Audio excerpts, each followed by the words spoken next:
वो चैनल सिराज शेख। आज first year यानी कि बीकॉम, बीबीआई, बीएमएस का अकाउंटिंग स्टैंडर्ड 9 एक्सप्लेन करने वाला हूँ। ये थियरी पार्ट है, आप इसके बेसिक्स क्वेश्चंस भी कर लोगे तो भी बस हो जाएगा। रेगुलर वीडियोस जो नोट्स वगैरह जो प्रैक्टिकल टॉपिक्स है, जैसे अभी मेरा लास्ट मैन्युफैक्चरिंग चल रहा है तो मैन्युफैक्चरिंग के प्रैक्टिकल सम्स आएंगे, बट ये तुम्हारा थियरी पार्ट था तो इसको मैंने एनिमेशन के द्वारा आपको एक्सप्लेन करने का ट्राई किया। बेसिक सम लिया हो, इसमें 1-2 लेक्चर्स, ज्यादा लेक्चर्स नहीं होंगे क्योंकि इसमें सिर्फ और सिर्फ कंसेप्ट क्लियर होगा। आपको कंसेप्ट क्लियर करने के बाद प्रैक्टिकल सॉल्व करना पड़ेगा कि भाई रेवेन्यू इनकम है, रेवेन्यू एक्सपेंस है, कैपिटल एक्सपेंस है या क्या है। क्लियर है? तो स्टार्ट करेंगे आज का लेक्चर।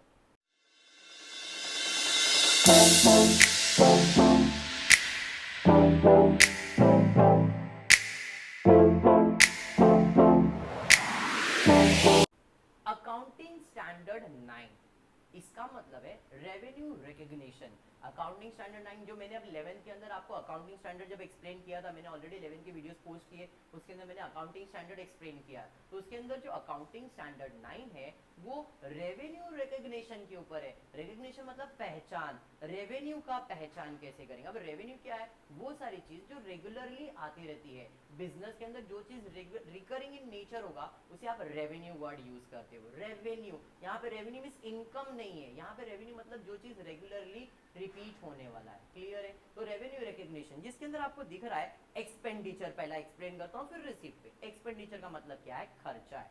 अब खर्चा जो किया गया है वो किसी कंसिडरेशन के लिए किया गया है। मैंने कोई चीज का खर्चा किया है तो उसमें मेरा कुछ फायदा होगा इसलिए मैंने किया है। अगर मैंने लैपटॉप परचेज कर लिया, लैपटॉप परचेज किया तो लैपटॉप के लिए खर्चा किया है। अब वो खर्चा किया तो इन कंसिडरेशन मुझे क्या मिल रहा है? लैपटॉप मिल रहा है। मैंने कार परचेज कर लिया है, सर आपने कार परचेज कर लिया मतलब आपका फायदा है ना उसके अंदर। यस, मतलब हर वो चीज जिसके बदले में मुझे कुछ मिलने वाला है, मेरा कंसिडरेशन, मेरा बेनिफिट होने वाला है, उसे मैं एक्सपेंडिचर कहता हूँ। Amount spend by business for any consideration is called as expenditure. Definition for expenditure हो गया। क्लियर? अब यहाँ पे मैंने देख रहा हूँ जमीन के लिए मैंने खर्चा किया है, लैंड के लिए खर्चा किया है, या मैंने कंप्यूटर के लिए खर्चा किया है, या मैंने फर्नीचर के लिए खर्चा किया है, या मैंने ट्रॉलीज के लिए एक्सपेंस किया है। एक डीमार्ट का एग्जांपल लिया इसलिए सबको कनेक्ट कर दिया मैंने। भाई डीमार्ट के लिए मैंने डीमार्ट स्टार्ट करना है तो उसके लिए जमीन परचेज कर लिया है, मैंने उसके लिए कंप्यूटर परचेज कर लिया, मैंने फर्नीचर उसके लिए ले लिया, मैंने उसके लिए ट्रॉली कर लिया। अब ये जो खर्चा मैंने किया है ये एक ही बार करने वाला, बार बार तो नहीं, हर महीने तो नहीं करने वाला। तो जो खर्चा सिर्फ एक बार होने वाला है और जिसका बेनिफिट, जिसका कंसिडरेशन चलते मिलने वाला है भाई, फ्यूचर में मिलने वाला है, इसे मैं कहता हूं कैपिटल एक्सपेंडिचर। खर्चा जो एक बार जिसका बेनिफिट सालों साल मिलने वाला है, कैपिटल एक्सपेंडिचर। अब वही जगह पे अगर मैं बात करूं स्टाफ को जो सैलरी देना है, या लाइट का बिल भरना है, या टेलीफोन का बिल भरना है, ये रिकरिंग इन नेचर होने वाला है, बार बार आने वाला है, तो इसे हम क्या कहते हैं? Revenue expenditure. क्या कहेंगे? Revenue expenditure. ये ऑलरेडी मैंने 11th स्टैंडर्ड की वीडियो में आपको एक्सप्लेन किया है, बट फिर से एक बार आपके लेवल पे भी आपको एक्सप्लेन कर देता हूं। थर्ड, मैं वो खर्चा जो एडवांस में पे करके रखता हूँ, एक्सपेंसेस पेड इन एडवांस। जैसे मैंने एग्जांपल दिया था, मेरे पास पैसा है, मैंने हाउस रेंट एडवांस में भर के रख दिया, 2 महीने का रेंट। मैंने एसी परचेज किया, उसका मैंने साफ सफाई का कॉन्ट्रैक्ट किसी को दे दिया, मेंटेनेंस का कॉन्ट्रैक्ट किसी को एडवांस में दे दिया। तो ये सारे खर्चे मैंने एडवांस में करके रखे। जो एक्सपेंसेस एडवांस में करते हो उसे आप क्या कहते हो? डिफर्ड एक्सपेंसेस कहते हो। तो ये आपका क्या बन जाएगा? Deferred expenditure. समझ में आया? डेफिनेशन देख लेते एक बार कैपिटल एक्सपेंडिचर का। Expenses incurred once in a year which give benefit for long period of time is called as capital expenditure. It is non-recurring in nature. वो खर्चा जो एक बार करेंगे जिसका बेनिफिट सालों साल मिलेगा उसे कैपिटल एक्सपेंस कहते हैं। रेवेन्यू एक्सपेंडिचर का डेफिनेशन देखेंगे, expenses incurred regular in a year. आप देख सकते हैं स्टाफ का सैलरी रेगुलरली आने वाला है, तो expenses incurred regular in a year which do not give benefit for long period of time. जब तक पगार मिलेगा तब तक काम करेंगे, पगार बंद काम बंद, मतलब इसका बेनिफिट फ्यूचर में नहीं है, तो ये आपके लिए क्या बन जाएगा? रेवेन्यू एक्सपेंडिचर बन जाएगा। But has immediate or short term benefit is called as revenue expenditure. It is recurring in nature. Clear हो गया? तीसरा है deferred revenue expenditure. Expenses which is basically revenue in nature but benefit for which is not exhausted in 1 year. जिसका benefit हम अभी क्या मैंने खर्चा कर दिया बट इसका बेनिफिट फ्यूचर में मिलने वाला है, एक साल के अंदर खत्म नहीं होने वाला है, इसे आप डिफर्ड रेवेन्यू एक्सपेंडिचर कहते हैं। आई जस्ट होप आपके एक्सपेंसेस क्लियर हो गए। छोटा सा एग्जांपल लेता हूं, इसके अंदर मैक्सिमम चीजों को मैं कवर करने का ट्राई करूंगा। होपफुली आपका जो डाउट है अकाउंटिंग स्टैंडर्ड 9 वो क्लियर हो जाए। क्वेश्चन जैसे आपके सामने यहाँ पे दिखा रहा हूँ मैं, कुछ मैंने एग्जांपल्स लिए, आपको पहचानना है कि आपका कैपिटल एक्सपेंडिचर है, रेवेन्यू एक्सपेंडिचर है या डिफर्ड एक्सपेंडिचर है। क्लियर है? आपको एक एक करके नाम पढ़ना है और इसे बताना है कि वो कैपिटल में जाएगा, रेवेन्यू में जाएगा या डिफर्ड में जाएगा। सबसे पहला है परचेज ऑफ बिल्डिंग। कितनी बार परचेज करोगे? एक ही बार खरीदोगे। जो खर्चा एक बार होने वाला है, जिसका बेनिफिट सालों साल मिलने वाला, वो कैपिटल है। जो खर्चा बार बार आने वाला है वो रेवेन्यू है। जो खर्चा आपने एडवांस में भर दिया है, एडवांस में पे किया है, रिसीव नहीं पे किया है, वो एक्सपेंस है।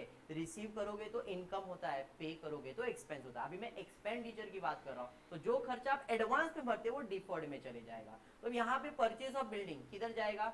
Very good, it is your capital expenditure. Commission paid, commission तो हर महीना भरना ही पड़ेगा भाई, तो कमीशन पेड मेरे लिए क्या? एवरी मंथ, मतलब रिकरिंग हो गया, रेवेन्यू इन नेचर हो गया। Purchase of machine, machine purchase किया सर, एक बार परचेज करेंगे। फिर इलेक्ट्रिसिटी बिल पेड, सर ये तो हर महीना भरना पड़ेगा, अभी आपने एग्जांपल में भी दिया था, चलिए ठीक है। सैलरी पेड, सर ये भी आपको रेगुलर भरना पड़ेगा, रेवेन्यू एक्सपेंडिचर में आ जाएगा। आई जस्ट होप आपको क्लियर हो रहा है। Next, rent paid in advance, advance में भर दिया मतलब deferred revenue expenditure. Purchase of goodwill, goodwill के लिए पेमेंट किया, हर बार बार तो नहीं करने वाले, एक बार करने वाले हो, मतलब वो आपका क्या है? Capital expenditure. फिर purchase of furniture, furniture purchase किया, क्या है आपके लिए? वेरी गुड, कैपिटल एक्सपेंडिचर है। नेक्स्ट उसके बाद क्या है? परचेज ऑफ कार, कार एक ही बार का खर्चा है, capital expenditure. Purchase of stationery, stationery तो आते जाते रहेगा बाहर, हर महीना पेन पेंसिल पेपर वो सब लगने वाला है, रेवेन्यू एक्सपेंडिचर है। टैक्स पेड क्या होने वाला है? Revenue expenditure. जो महीने का आपका खर्चा होता है उसके पर, सॉरी जो फायदा होता है उसके पर आपको टैक्स भरना है। ये रिकरिंग है, हर साल आने वाला खर्चा है, तो ये आपके लिए रिकरिंग, एक साल ही नहीं भाई, एक साल टैक्स नहीं भरा, हर साल पे करना है, मतलब ये रिकरिंग होने वाला है, तो ये आपके लिए रेवेन्यू एक्सपेंडिचर है। Next, purchase of mining rights, mining rights के लिए हमने कुछ पेमेंट कर दिया भाई, मुझे डिगिंग करना है उसके लिए मैंने कुछ पेमेंट कर दिया, मतलब ये एक बार का खर्चा है और ये मुझे सालों साल बेनिफिट देने वाला है, मतलब मेरा कैपिटल एक्सपेंडिचर है। मटेरियल का खर्चा सर ये रिकरिंग इन नेचर है, रेवेन्यू एक्सपेंडिचर। उसके बाद है premium paid in advance, premium paid in advance word आ गया, deferred revenue expenditure. Advertisement expenses advance, खर्चा एडवांस में कर दिया है, डिफर्ड रेवेन्यू एक्सपेंडिचर आ गया। Very good. प्रिलिमिनरी एक्सपेंसेस मतलब एडवांस में खर्चा कर दिया है, ये भी आपका डिफर्ड है। Discount on issue of debentures, ये भी आपके लिए डिफर्ड एक्सपेंसेस है। तो आई जस्ट होप आपको deferred revenue expenditure, revenue expenditure और कैपिटल एक्सपेंडिचर क्या है क्लियर हुआ। आई होप ये एक्सपेंडिचर का जो कंसेप्ट है वो आपको क्लियर है। अब बढ़ता हूं मैं नेक्स्ट पार्ट की तरफ, थोड़ा सा एग्जांपल जो आईना पूरे के अंदर आपके जो टेक्स्ट बुक के अंदर दिया है वो, state whether the following expenditure is a capital expenditure, revenue expenditure and give the reason. अभी आपको 13th वाले को कैसे टाइप के क्वेश्चन आएंगे, तो मैंने एग्जांपल्स के हिसाब से आपको एक्सप्लेन किया। अब आपका क्वेश्चन कैसा है? Cost of replacement of defective part of machine, machine का कोई डिफेक्टिव पार्ट है उसको मैंने रिप्लेस कर दिया है, तो ये कौन सा एक्सपेंडिचर है? It is my revenue expenditure. Machine का जो पार्ट है वो रिकरिंग हो सकता है भाई, आज ये पार्ट खराब हुआ, कल वो पार्ट खराब हो जाएगा, कुछ और खराब होएगा, तो ये क्या है? आने जाने वाला खर्चा है जिसका बेनिफिट सालों साल नहीं मिलने वाला अपने को, तो ये अपने लिए कौन सा एक्सपेंडिचर है? Revenue expenditure. It is revenue expenditure, defective part of machine is a small, it is recurring in nature. Explanation समझ में आया? दूसरा क्वेश्चन ले लेता, expenditure incurred in preparing a project work, project work के लिए मैंने कुछ खर्चा किया है। अब मैंने सोचा भाई मेरे को इस रूम के अंदर थोड़ा अच्छा एसी वगैरह लगाना है, अच्छा इंटीरियर करना है, कुछ नया प्रोजेक्ट लाना है, तो इसके लिए मैंने कुछ सोचा और उसके लिए एक अच्छे इंटीरियर वाले को अपॉइंट किया, उसने मुझे सब गाइड कर दिया। अब जब उसने गाइड किया है तो उसका जो खर्चा है हर महीना तो नहीं आने वाला है, वन टाइम एक्सपेंस है, तो मेरे लिए कौन सा expenditure? It is my capital expenditure. The preparing project amount is huge asset comes in the business, it is non recurring in nature. Clear? Next third one देखते हैं, expenses incurred in overhauling of machine, overhauling मतलब recurring, आपको repairing करना है machine के लिए, ऊपर खाली ये वर्ड नया आ गया इसकी वजह से आप कंफ्यूज हो जाओगे, बट इट इज ओवरहॉलिंग मतलब सर्विसिंग का काम जो करने वाले हैं वो है, तो ये क्या होने वाला है? रिकरिंग इन नेचर होने वाला है। It is revenue expenditure, expenditure incurred on overhauling of machine helps to maintain the machine work condition, it is recurring in nature. समझ में आ गया? नेक्स्ट चौथा देखते क्या है, cost of construction of building, building का कंस्ट्रक्शन का खर्चा क्या एक बार ये? Yes sir, it is a capital expenditure, the construction of cost is high, it is non recurring in nature, the cost of construction of building helps to create a capital. समझ में आया? इस टाइप के question 13 standard को आने वाले, ऊपर वाले भी मैंने आपको बता दिया तो आपको पहचान तो आ जाएगा। बट नेक्स्ट देखते और क्या दिया है, purchase of old machine for cash rupees 1 lakh rupees, बताइए क्या रहेगा? Very good, it is your capital, machine खरीदना, purchase of machine capital expenditure है। नेक्स्ट उसके बाद क्या है, interest paid rupees 15,000 on bank overdraft, बताइए क्या रहेगा? थोड़ा सा सोचिए फिर मैं एक्सप्लेन करता हूँ। चलो very good, it is revenue expenditure, बार बार आने वाला खर्चा है। The expenditure incurred recurring in the nature, interest से हर महीना चार्ज किया जाता है। नेक्स्ट उसके बाद क्या है, paid rupees 2 lakh custom duty on machine purchase from USA, क्या रहेगा? Very good. It is your capital expenditure. It is non-recurring in nature. Rupees 2 lakhs of the custom duty is a machinery or a capital asset. asset लाने के लिए कोई खर्चा कर दिया, capital expenditure कहा जाएगा। Next उसके बाद क्या है जरा देखते, premium rupees 3 lakhs payable on redemption of debenture। चलिए बताइए क्या है, थोड़ा सा सोचिए। हमने premium of rupees 3 lakhs payable on redemption of debenture, क्या रहेगा ये? थोड़ा सा guide, yes very good, it is your deferred revenue expenditure. Sir क्यों डिफर्ड? क्योंकि हमको फ्यूचर के लिए हमने अभी पैसा जमा करके रखा, फ्यूचर के लिए पेमेंट, तो इसका बेनिफिट फ्यूचर में आने वाला है। जब फ्यूचर में बेनिफिट भाई मैंने पेमेंट अभी कर दिया है, बाद में उसका बेनिफिट मिलने वाला है। जैसे रेंट एडवांस में पे कर दिया है, फ्यूचर में उसका बेनिफिट मिलने वाला है। सर्विसिंग के लिए कॉन्ट्रैक्ट ले लिया, फ्यूचर में बेनिफिट मिल रहा है, इसे क्या कहते हैं? डिफर्ड रेवेन्यू एक्सपेंस कहते हैं। It is deferred revenue expenditure. Deferred means postponed, it is mixed in nature, it has feature of both capital and revenue expenditure, benefit is derived to 3 to 4 years, it is written off in within 3 to 4 years, 3 से 5 साल के अंदर इसका benefit मिलने वाला है, इसलिए मेरे को क्या है, ये डिफर्ड एक्सपेंडिचर है। चलो ठीक है, आई जस्ट होप इतना आपको समझ में आ रहा है। बढ़ेंगे नेक्स्ट क्वेश्चन नंबर 9 देखते क्या दिया है, receive 1 lakh from insurance company for damage of machine in the fire. Machine damage हो गया, उसका लाख रुपया या जो भी आपको अमाउंट मिला है, आप मुझे बताओ ये हर महीना मशीन खराब होने वाला है? एक बार होगा, एक बार आग लगे, हर महीना तो लगेगा नहीं, मतलब एक ही बार का खर्चा होने वाला है। It is my capital expenditure. The benefit from which machine purchase will be available from many years. चलिए ठीक है, नेक्स्ट उसके बाद इंटरेस्ट पेड रुपीज 15,000, ये हमने ऑलरेडी अभी एक बार किया था, revenue expenditure. Very good. Next a sum of rupees 10,000 paid for obtaining a licence to carry business. Business चलाने के लिए मैंने थोड़ा 10,000 का खर्चा किया है, क्या रहेगा?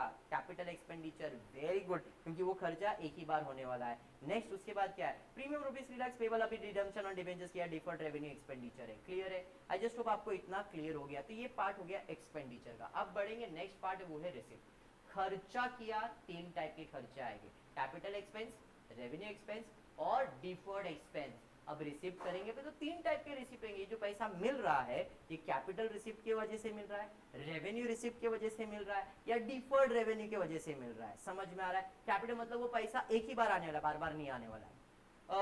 रिसिप्ट रेवेन्यू हुआ तो एक ही बार, हर महीना वो पैसा अपने को रिकरिंग मिलने वाला है। डिफर्ड भाई बनते से अपन ने जो है वो एडवांस से मुझे दे के रखा है, तो मेरे लिए तो इनकम ही हो गया। क्लियर है? चलिए देखते हैं क्या है।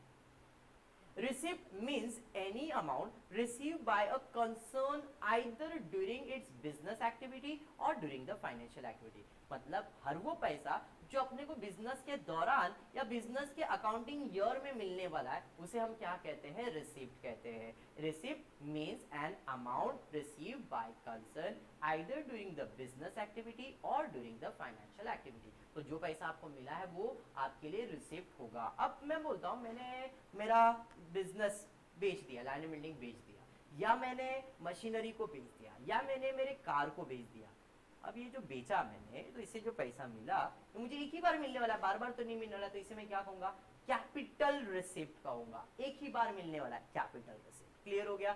अब दूसरा एग्जांपल ले लेता हूं। मुझे कमीशन रिसीव्ड हुआ, या रेंट रिसीव्ड हुआ, या मुझे सैलरी रिसीव्ड हुआ है। अब ये सब जो रिसीव हुआ, रिसीव वर्ड यूज आ गया है, मतलब ये मेरे लिए कौन सा रिसिप्ट है? रेवेन्यू रिसिप्ट है, क्योंकि ये रिकरिंग इन नेचर है मेरे लिए। कमीशन हर महीना रिसीव, पे करूंगा तो रेवेन्यू, और रिसीव होगा तो वेरी गुड रिसिप्ट हो जाएगा। नेक्स्ट मैंने इनकम रिसीव्ड इन एडवांस, मुझे कोई पैसा एडवांस में मिल गया, मतलब उसे बेनिफिट बाद में देना पड़ेगा मुझे, तो ये मेरे लिए क्या भाई? मुझे सैलरी मिल गया, मुझे उसके काम करके देना पड़ेगा, तो ये मेरे लिए क्या आ गया? डिफर्ड रिसिप्ट आ गया। क्लियर? सेम एग्जांपल मैंने आपको इसके लिए भी दिया था, वही सेम एग्जांपल मैं इसके लिए भी दे रहा हूँ। डेफिनेशन पे आते capital receipt means an amount received by a concern in a course of its financing activity. A concern need money to carry on its business. It is non-recurring in nature. It is shown as a liability side of the balance sheet. हर वो पैसा जो अपने को business के दौरान मिलने वाला है, वंस इन अ टाइम, एक बार में मिलने वाला है, कोई बड़ा चीज को बेच के जो पैसा मिलने वाला है उसे आप कैपिटल रिसीव्ड कहते हो। इसे आप लाइबिलिटी साइड पे इसलिए लेते हो क्योंकि वो पैसा कहीं ना कहीं एक तरह का लाइबिलिटीज ही है, वापस लौटाना पड़ता है। तो कैपिटल आपने देखा रहा है, कैपिटल लाइबिलिटी साइड पे लिखते हो, क्यों, किसी और का पैसा है वो, तो आपका क्या है, कैपिटल रिसिप्ट भी है। चलिए ठीक है, नेक्स्ट उसके बाद क्या है, revenue receipt. Revenue receipt means received from the customer for sale of goods or services or for the use of fund. It is recurring in nature. Its current year shown in the income in profit and loss account. जो current year में आपको मिलने वाला है वो कौन से side पे दिखाया जाएगा, प्रॉफिट एंड लॉस के इनकम साइड पे दिखाया जाएगा। Deferred revenue income is a income received in advance and carried forward for the next accounting year and shown as an advance income for the liability side of the balance sheet. मतलब deferred revenue expenditure भी same है, क्योंकि वो capital receipt है तो सब liability ही होने वाला आपका, या तो आपका इनकम ही होने वाला है, क्योंकि ये आपने एडवांस में लेके रखा है। तो आपकी लायबिलिटी, जैसे आपने 12th स्टैंडर्ड में सब्सक्रिप्शन किया था, सब्सक्रिप्शन रिसीव्ड इन एडवांस होता है, तो कैपिटल यानी सॉरी डिफर्ड रिसिप्ट है वो, क्योंकि आपको एडवांस में तो आपको लौटाना पड़ेगा, तो आपका क्या बन जाता है, लायबिलिटी बन जाता है। तो वही आपका डिफर्ड रेवेन्यू रिसिप्ट का एग्जाम्पल भी है। चलिए तो आप डेफिनेशन आप एक बार पूरा देख लो, फिर मैं आगे बढ़ता हूँ। नेक्स्ट बढ़ते हैं, उसके बाद देखते हैं क्या दिया है। छोटा सा एग्जांपल, जैसे आपने रिसीव एक्सपेंडिचर के लिया था, वैसे सेम मैंने आपको रिसिप्ट के लिए भी ले लिया। यहाँ पे मेरे को कैपिटल रिसिप्ट ढूंढना है, रेवेन्यू रिसिप्ट ढूंढना है और डिफर्ड रिसिप्ट भी ढूंढना है। पहला है सेल ऑफ बिल्डिंग, कहाँ जाएगा, वेरी गुड। फिर उसके बाद कमीशन रिसीव्ड कहाँ जाएगा, वेरी गुड। फिर उसके बाद सेल ऑफ शेयर, शेयर्स बेचोगे, कैपिटल रिसीव्ड हो जाएगा, रेंट रिसीव्ड होगा, रेवेन्यू रिसीव्ड हो जाएगा। फिर सैलरी रिसीव्ड, सर ये भी मेरा रेवेन्यू है। रेंट रिसीव्ड इन एडवांस में पैसा मिला है, डिफर्ड रिसिप्ट में चले जाएगा। एंट्रेंस फीस, एनपीओ याद करो, कैपिटल रिसिप्ट होता है ये। इशू ऑफ डिबेंचर इशू कर दिया भाई, कैपिटल रिसिप्ट होने वाला है। डिविडेंड रिसीव्ड रेवेन्यू होने वाला है। इंटरेस्ट ऑन रेवेन्यू होने वाला है। Sale of car capital expenses होने वाला है। डिस्काउंट रिसीव्ड रेवेन्यू एक्सपेंस होने वाला। Premium received in advance word आ गया है, मतलब डिफर्ड आ जाएगा। क्लियर है? आई जस्ट होप आपको ये एग्जांपल्स क्लियर हो गए। अब 13 के अंदर देखते हैं कौन सा चीज दिया, तो आपके सामने यहाँ पे कुछ एग्जांपल्स मैंने ले लिया है। सबसे पहला है कमीशन रिसीव्ड ऑन सेल्स। अगर कमीशन सेल्स करने में मिल रहा है तो कौन सा रिसीव्ड है, सेल्स तो रेगुलर करने वाले रेवेन्यू रिसीव्ड है। Term loan from bank, bank से मैंने लोन ले लिया, उधार ले लिया, एक ही बार लूंगा फिर उसको चुकाते रहने वाला हूं, मतलब ये मेरा कैपिटल रिसीव्ड है। Premium received on issue of new share, नए शेयर बेच के जो प्रीमियम मिल रहा है वो कैपिटल रिसीव्ड होगा, रिकरिंग नहीं होगा। Next, very good. Receive ₹4 lakh on issue of 5% debenture, 5 lakh रुपया अपने को डिबेंचर इशू करने का मिला है, मतलब इशू मतलब बेचने का मिला, इशू मतलब सेल होता है। तो आपने डिबेंचर बेचा, 5 लाख रुपया जमा किया, मतलब कैपिटल रिसीव्ड है। Receive ₹1 lakh from insurance company for damage of machine, आपने इसके पहले भी दिखा है, रिसीव हो रहा है, मतलब ये रेवेन्यू रिसीव्ड होने वाला है।